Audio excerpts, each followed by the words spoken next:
203. The Invitation to the Banquet. Second Sunday after Pentecost. Presence of God, O Jesus, grant that I may always answer your invitation and participate worthily in your banquet. Meditation 1. Today's Gospel, LK 14:16-24, fits in perfectly with the feast of Corpus Christi. A certain man made a great supper and invited many. The man who makes the supper is God. The great supper is his kingdom, where souls will find full abundance of spiritual blessings while on earth, and eternal happiness in the next life.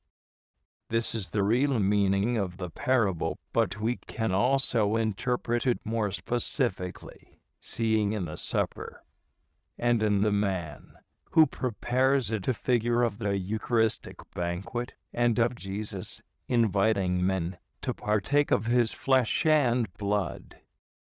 The table of the Lord is set for us, sings the Church. Wisdom, the incarnate Word, has prepared the wine and laid the table larby.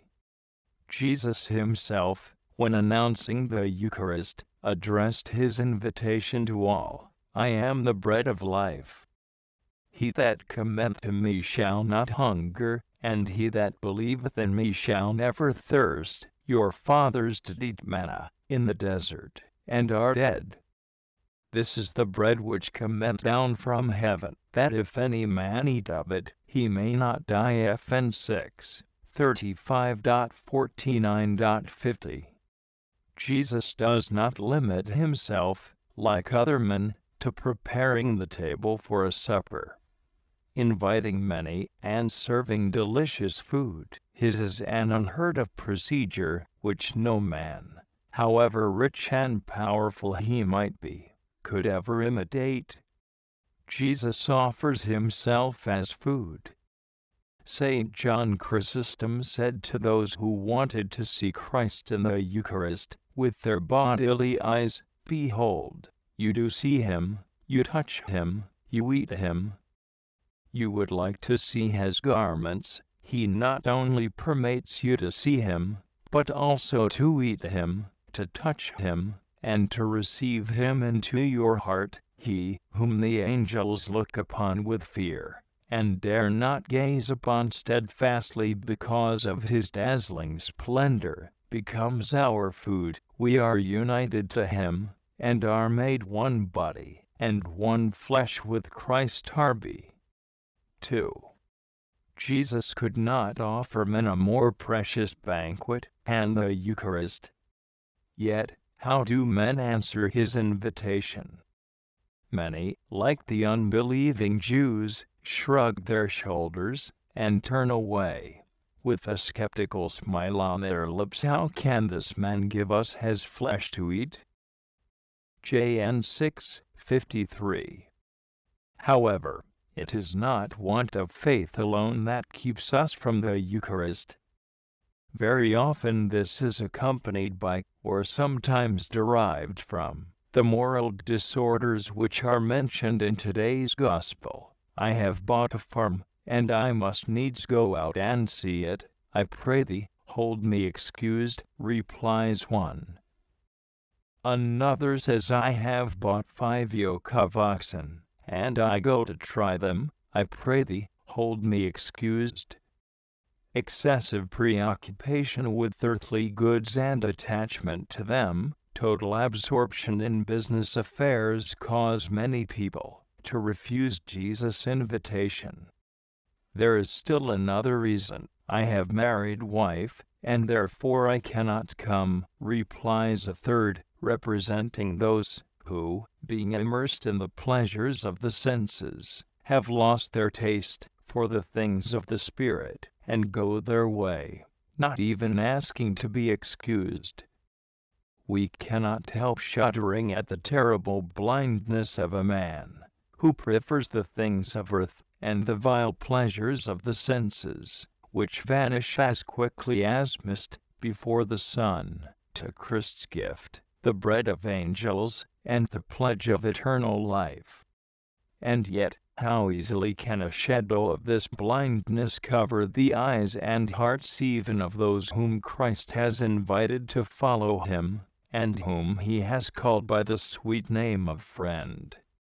They do not refuse his invitation, but they often accept it coldly, almost through force of habit. Is it not true that we pay very little attention to preparing ourselves each day as worthily as we can for the Eucharistic banquet, while we allow ourselves to be absorbed in so many other things, our work, family, and friends? Perhaps Jesus comes to us every morning, but does he always get a warm, delicate, attentive, loving welcome? Alas, too often he finds the hearts of his friends filled with 1,000 thoughts, trifles, and worldly affections, while there is so little room for him, the divine guest. Yet everything should be reserved for Jesus. The thought of our daily meeting with Jesus in the Eucharist should dominate every other thought. Colloquy. O Sacrament of Mercy! O Seal of Unity! O Bond of Charity! He who wishes to live finds the home and the dwelling where he can live.